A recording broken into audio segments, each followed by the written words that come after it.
I do is win, win, win, no matter what. Got money on my mind, I can never get enough. And every time I step up in the building, everybody hands go up. And they stay there, and they say yeah, and they stay there. Cause all I do is win, win, win. And if you going in, put your hands in the air, make them stay there. All I do is win, win, win, no matter what. Got money on my mind, I can never get enough. And every time I step up in the building, everybody hands go up. And they stay there, and they say yeah, and they stay there. Cause all I do is win, win, win. And if you going in, put your hands in the air, make them stay there. All I do is win, win, win, no matter what. Got money on my mind, I can never get enough. And every time I step up in the building, everybody hands go up. And they stay there, and they say yeah, and they stay there. Cause all I do is win, win, win. And if you going in, put your hands in the air, make them stay there. All I do is win, win, win, no matter what. Got money on my mind, I can never get enough. And every time I step up in the building, everybody hands go up. And they stay there, and they say yeah, and they stay there. Cause all I do is win, win, win. And if you going in, put your hands in the air, make them stay there. All I do is win, win, win, no matter what. Got money on my mind, I can never get enough. And every time I step up in the building, everybody hands go up. And they stay there, and they say yeah, and they stay there. Cause all I do is win, win, win. And if you going in, put your hands in the air, make them stay there. Hello and welcome to the first session of the Higher Sales Winners webinar series. I'm Shiran, the CEO and founder of Informed Decisions Interview Intelligence, the #1 interview platform for sales hiring, analyzing data from thousands of sales interviews and providing you with actionable insights on how to hire sales winners. My team and I are super excited to have you here today to deep dive into assessing sales drive. Before we start, we would love to know who joined us. So please share with us in the chat, where are you joining us from today? As you do that, I will share why did we decide to focus our first session on sales drive. So we've asked over 1,000 sales leaders the same question. What is that question? Let me share it with you on the screen.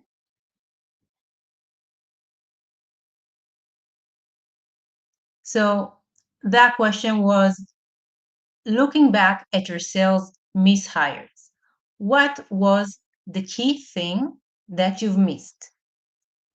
Over 50% of respondents told us it's motivation, not experience, not selling skills, but motivation. In today's session, we'll break down the 4 components of sales motivation and provide you with 10 proven tactics to assess it in interviews so you can hire top performers and stop wasting time training the wrong people. We're also planning to have a short Q&A session towards the end of the webinar, so feel free to drop your questions in the chat during the session. So let's get started. What are those 4 key sales motivations? So based on scientific research, our experience and expertise, and multiple conversations that we've had with sales leaders along the years, we've built a success profile for a sales representative, which you will all get. Today, we will focus on the motivation part of that success profile. Let me just briefly share it with you.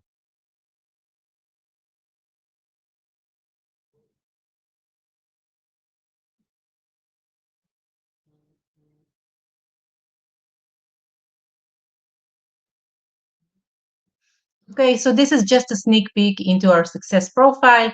It's, it's built out of several components: values and motivations, the cognitive aspect, the interpersonal aspect, the functional aspect. And in each aspect, we're breaking down what are the key skills and the specific behaviors that need to be demonstrated in the context of the sales work. Today, we'll focus on the four key motivations and how to assess them in the interview process. So let's go ahead.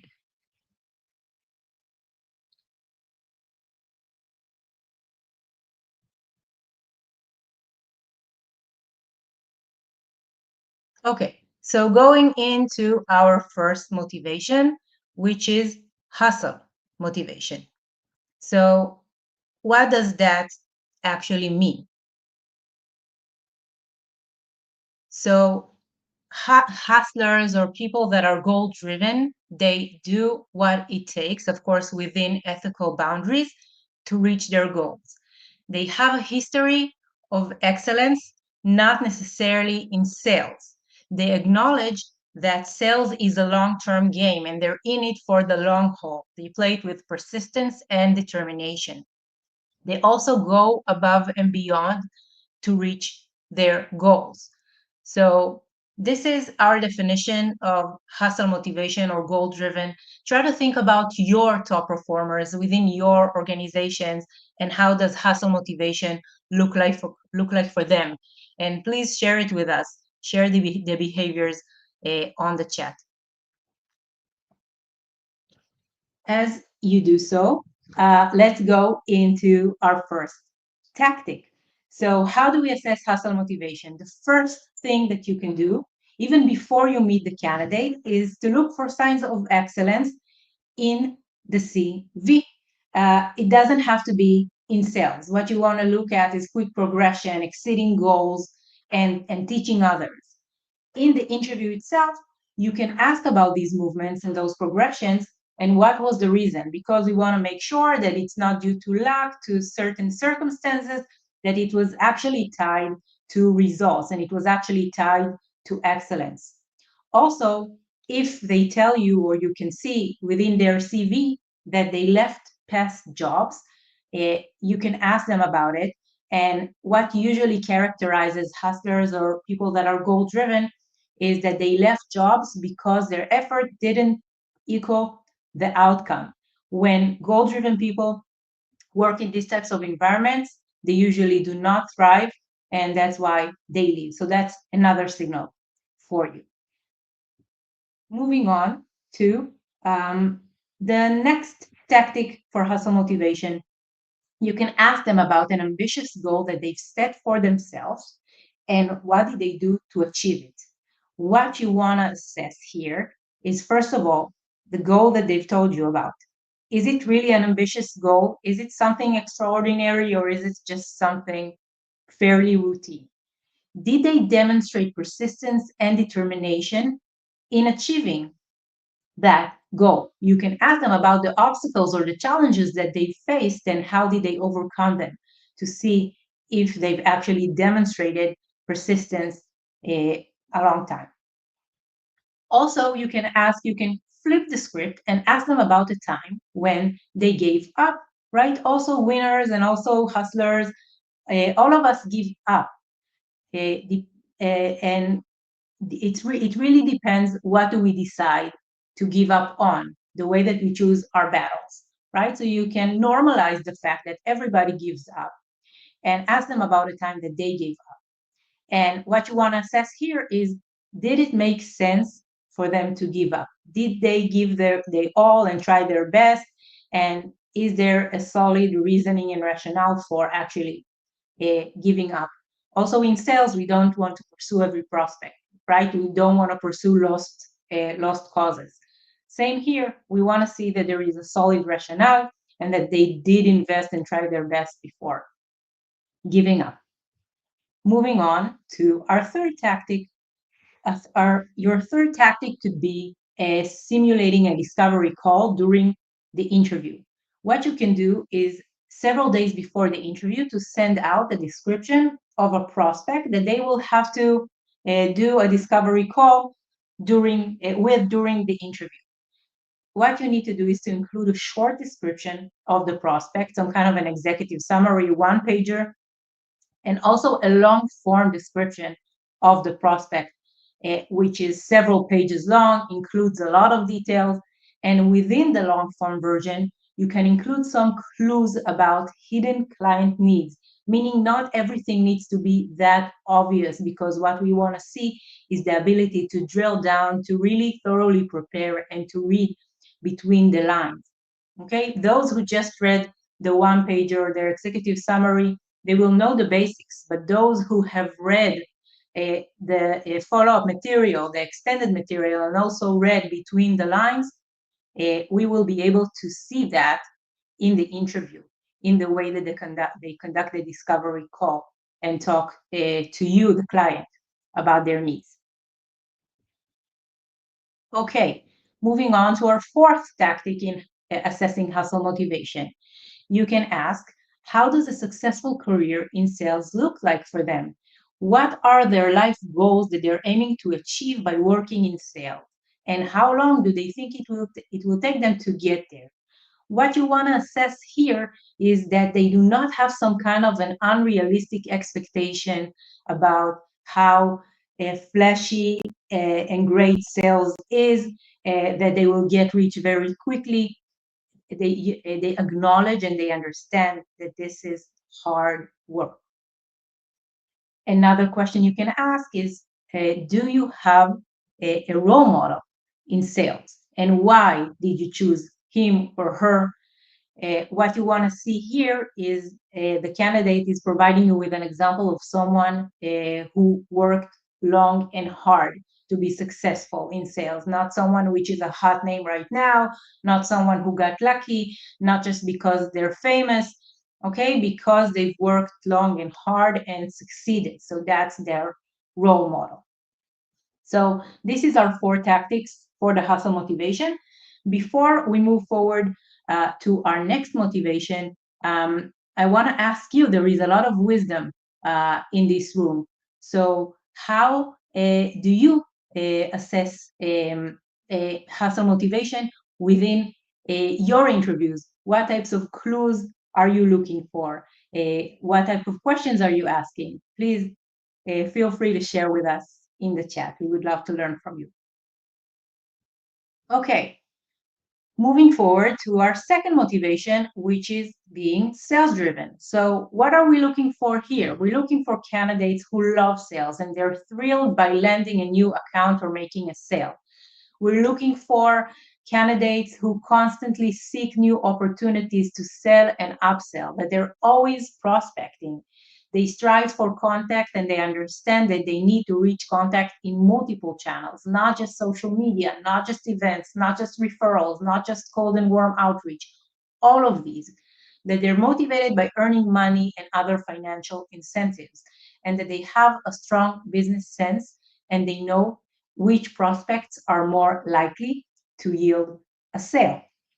So how do we actually assess being sales driven? Again, before we go into that, think about your top performers, the people who are highly sales driven in your team. How does that look in the day-to-day? What behaviors do they display? Also, feel free, please share with us on the chat these behaviors. Okay, so how do we assess this? How do we assess sales drive? So one thing you can do is to present the candidate with 2 hypothetical compensation models that they could be possibly earning and ask them which one would they prefer. So the first model is a standard base salary with the opportunity to earn substantial commissions, very high commissions based on meeting and exceeding their targets, versus the second model, which is a high base salary. Of course, high means different in different industries, but you adjust it to your industry. So high base salary, but with no performance-based commissions. So what we would want to see here is We want to see candidates who believe in their ability to make big money and they are motivated by the financial incentives, by the ability to earn high commissions. Okay, so we would want them to, those people will choose the model A of the compensation. Another tactic to assess sales-driven is to drill down into their prospecting methodology. Ask them how do they go about prospecting, what is their methodology, when do they do it, how often do they do it. We want to understand if they perceive it as a significant part, as a continuous part of their role, not something that they're doing only when their pipeline has dried out, but they're doing it continuously because they understand the importance of having a pipeline. What tactics do they use? Which channels do they use? Which they don't? Okay, we want to see that they are not winging it when it comes to prospecting, that they have a methodology, that they have based on their experience and that they're currently iterating on with trial and error. Another thing that you can do is to provide a description of 2 potential prospects and ask if they can only pursue one. Which one would that be? So 2 sample prospects, which of course you need to adjust based on your industry and context, but one can be an e-commerce startup, a very hyper growth scaling startup which has a growing market, a scalable business model. It's known for its innovation, cutting edge technology, and it's receiving a lot of media coverage, meaning you can see the growth coming. It's coming, and it's known. Versus an established manufacturing firm, a firm that offers a stable and reliable revenue stream with predictable needs. They bring a higher volume of business from the outset, and they're a well-known and respected company. So again, there is a trade-off here between something more established today to a potential of making more revenue from a client in the future. There isn't really a right or wrong answer here. You want to see, for sure, it's dependent on your business context and product, etc. But what you want to see here is the considerations that they're applying and do they match your business and your industry. So this is our suggestions or our proven tactics to assess sales-driven. We would love to hear yours. If you have any ways of assessing sales-driven, please share with us on the chat. Okay, and now we're moving forward to our next motivation.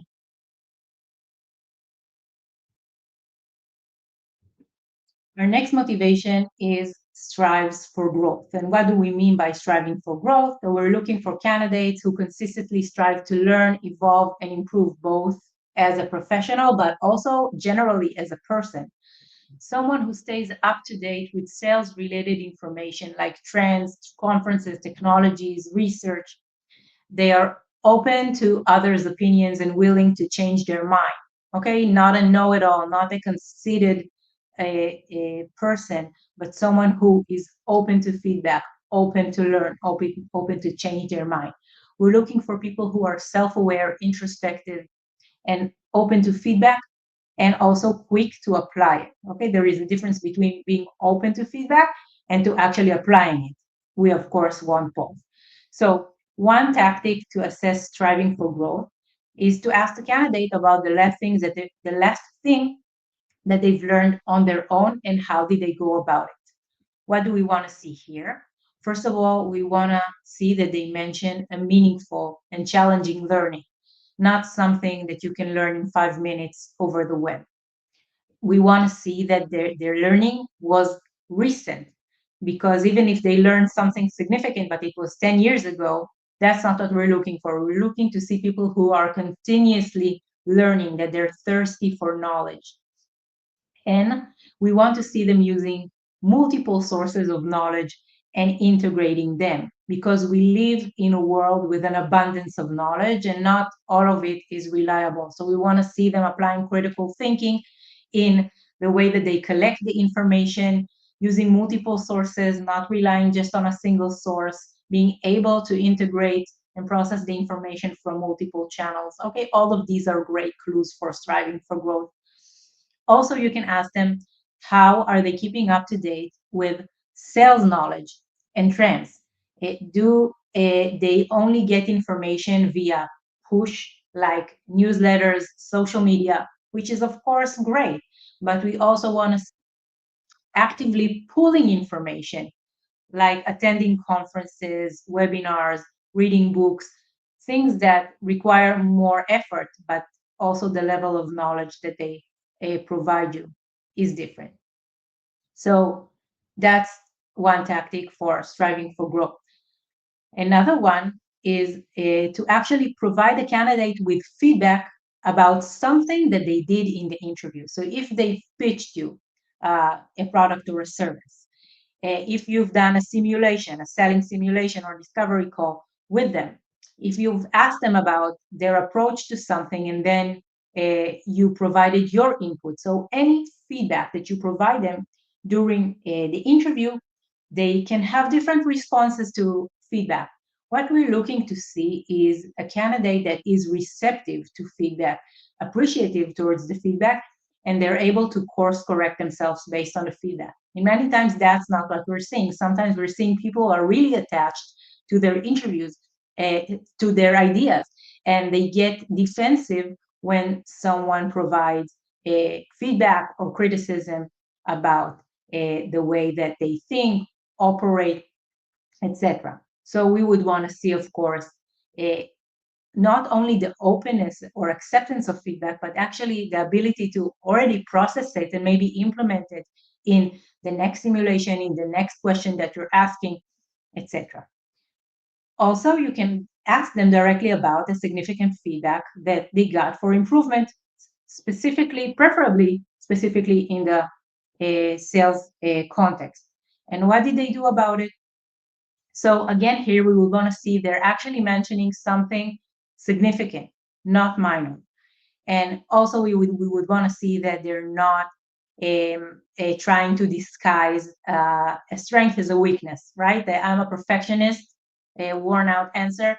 Of course, that's not what we want to hear. We want to hear them talk about a significant issue, point of growth that they had and how they worked on it. For example, how did they refine their communication skills, their pitching skills?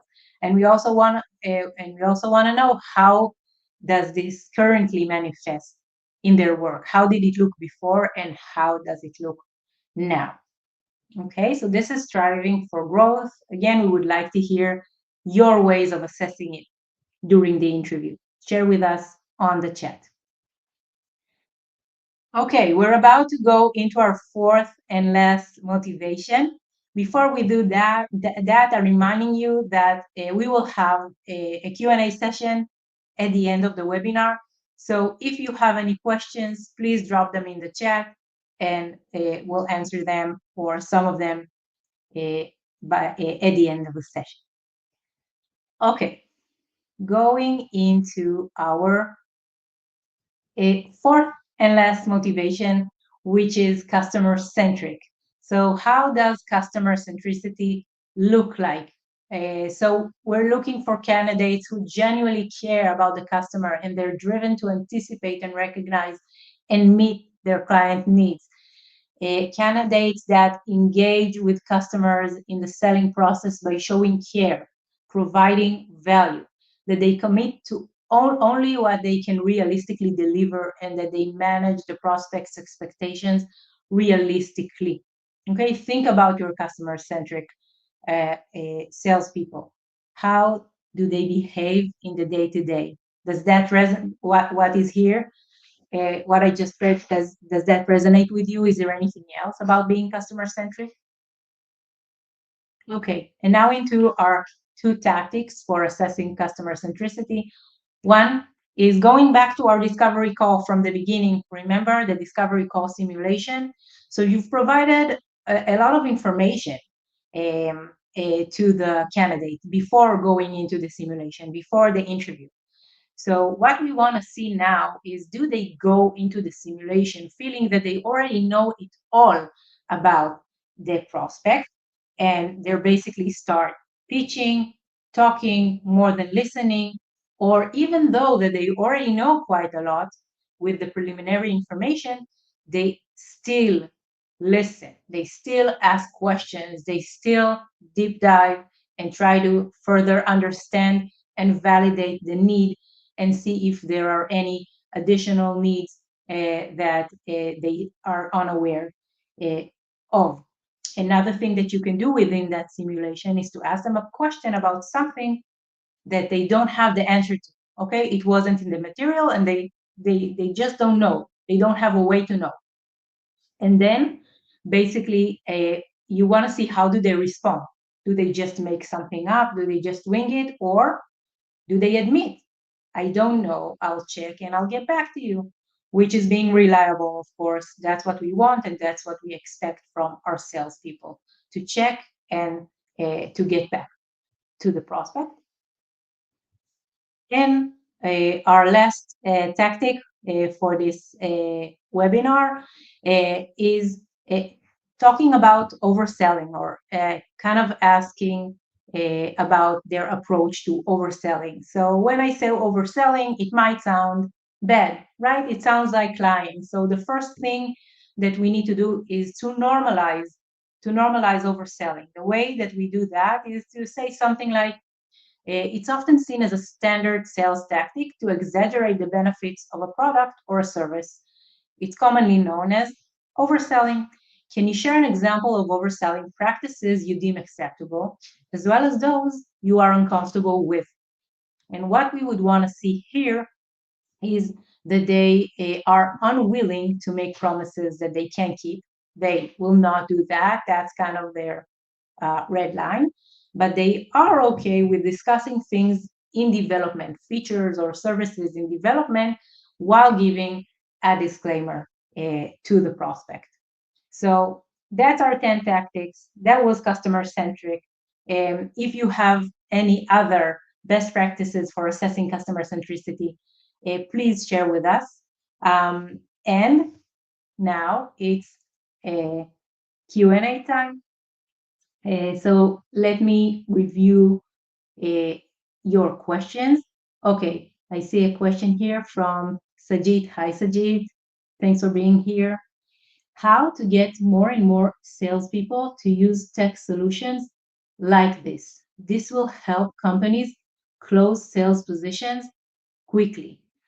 That's a great question. Thank you, Sajid, for asking it.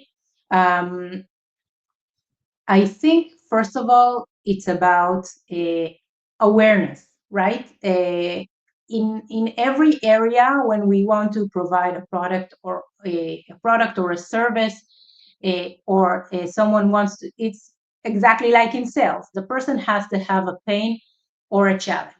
I think in hiring generally, and also specifically in sales, there is always a pain, because first of all, the general success rate of hiring is 50%, okay, all across the board, and that equals a coin toss. Think about all of the $1 million that companies are investing in, right?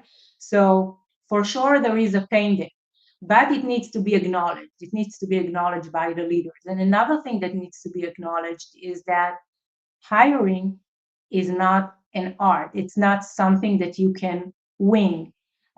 It's not something that you can improvise. It's a science. Okay, there are over 100 years of research about what's working and what's not working. And we have a lot of data from our we have a lot of data from our clients um, about which skills are more predictive and less predictive of sales performance. So there is a lot of data out there. There is a science on how to do it right. What I've shared with you today is just the tip of the iceberg, and we're planning to share much more data. But eventually, it's all about recognizing that there is a science to it, and it's one of the most important parts of your role as a leader to hire and retain the best people, and to acknowledge also that the world is really, really different today in terms of the fact that there is a lot of technology to help us streamline our processes and make them more accurate. So that was, I have a lot more to say, but that was the short answer. And that's also the time that we have for today. So thank you, Sajid, and thanks everyone who attended.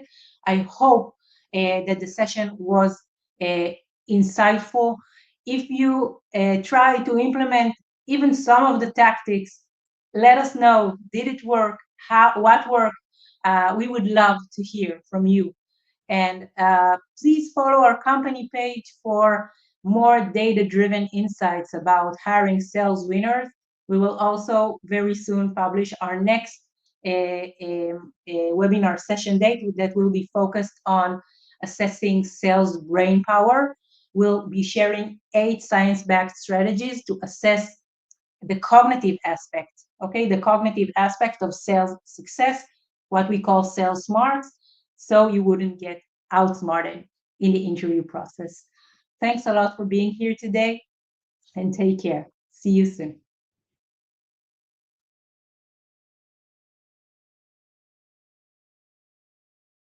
All I do is win, win, win, no matter what. Got money on my mind, I can never get enough. And every time I step up in the building, everybody hands go up. And they stay there, and they say yeah, and they stay there. Cause all I do is win, win, win. And if you going in, put your hands in the air, make them stay there. All I do is win, win, win, no matter what. Got money on my mind, I can never get enough. And every time I step up in the building, everybody hands go up. And they stay there.